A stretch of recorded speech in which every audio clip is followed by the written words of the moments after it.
Hey everyone, welcome to this week's recap podcast for SNXweave. If you're a new listener, SNXweave is a grant-style initiative to improve communication and transparency across the synthetics ecosystem. We'll be giving quick weekly recaps of news and important updates from the Spartan Council and core contributors. In today's episode, we're going to be discussing the status of several SIPs and some election-related updates. So let's get started. Starting off with some exciting news, Murphac has been released to the EVM on Layer 1. The following 4 SIPs were included in this release. The first is SIP 142 to deprecate Ether collateral loans. This SIP officially deprecates old loan contracts that have already been wound down. The second is SIP 145 for debt cash event consistency, which fixes an incorrect debt cash event value. The third is SIP 170 for inflation diversion of L2 incentives, which directs part of SNX inflation to L2 staking rewards. And lastly, SIP 174 for redeeming deprecated synths. This last SIP creates a synth redeemer contract that allows holders of deprecated synths to redeem them for SUSD at a frozen price from the time of deprecation. While on the subject, Weezan has also been released this week. With the implementation of SIP 174 for redeeming deprecated synths being implemented with Murphac, synth deprecations will be much simpler going forward. Weezan will make use of this mechanism to deprecate several low-volume L1 synths with SIP 169. This release also includes SIP 158, which will deprecate all inverse synths in favor of synth shorting. This release also includes SIP 158, which will deprecate all inverse synths in favor of synth shorting. Next up is L2 shorting. Mark says the audit came back and they're just finishing up a few things there. He's also been working with the Quenta and Lyra teams to work on their integration points. It should be ready to be deployed on Kovan very soon. The Atomic Exchange Function SIP is almost ready to go out. Justin says it just needs some attention from the core contributors and that they should be able to get it out in the next couple of weeks.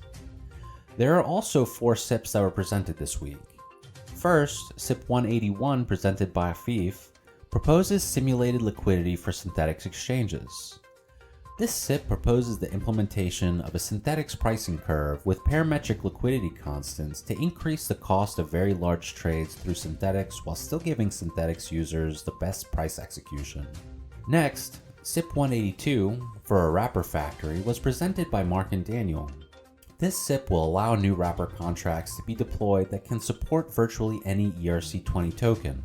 This new contract will behave just like its predecessor, the ETH wrapper from SIP 112. This SIP also proposes a new abstract factory contract that can deploy new wrappers as needed, rather than creating another distinct SIP and contract for each new token to be added in the future. Lastly, SIPs 177 and 178 were presented this week by Andrew. These are the last 2 SIPs required for Quenta integration. Last week, SIP 179 for Quenta's independence was approved with 7 votes in favor and none against.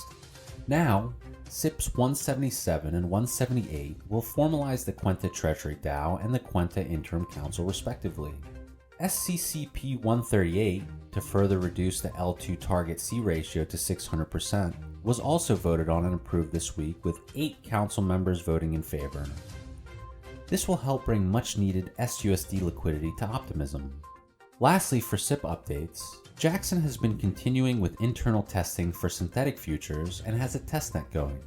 He's currently working on a way to open the testnet to the public and is still working on the funding rate mechanism we discussed last week.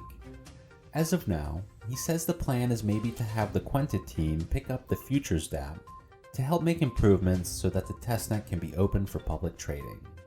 Jackson is also finishing up the specs for the debt shares SIP, which is scheduled to be presented next week. As for the election, nominations open this week for all synthetics governing bodies.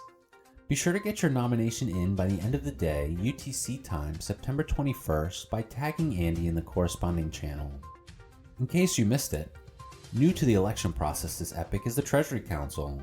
Functions of the Treasury Council will include treasury management, governance stipends, funding the core contributor committee, providing budgets for the Grants DAO, funding operational costs of the Protocol DAO, and issuing discretionary incentives. As a reminder, SNXweave is hosting 2 panels for Spartan Council candidates. The first is for current Spartan Council members who are running again in this epic, and the second is for Spartan Council candidates who have run in any previous epic in the past. If this applies to you, please have your nomination in before Monday and tag Proof of Cake in the Spartan Council nominations channel if you'd like to take part in the panel and have a platform to discuss relevant issues and speak to your candidacy. Both panels will be recorded privately and broadcast publicly on our Spotify podcast page next Wednesday before voting begins, so stay tuned. And that's it for today's updates.